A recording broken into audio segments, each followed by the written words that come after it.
nosotros vamos a presentar la Cuyaguada. La Cuyaguada es una de las principales representaciones coreográficas de Bolivia.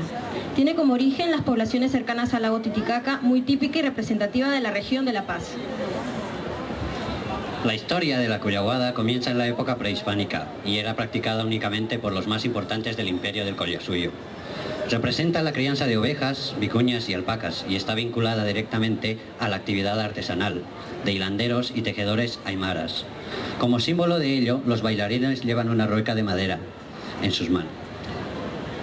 Esta es una danza ágil y plástica, y su vestimenta se luce elegantes y lujosos tejidos multicolor, bordados y decorados con lentejuelos, espejuelos, perlas y monedas de plata. Esperemos que les guste. Muchas gracias.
Ay, no me vienes desde tu cariño, muchachita, linda pasión.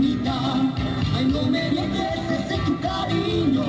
Mira que solo yo te quiero a ti, porque eres tú la flor de mi alma. Mira que solo yo te quiero a ti, porque eres tú la flor de mi alma.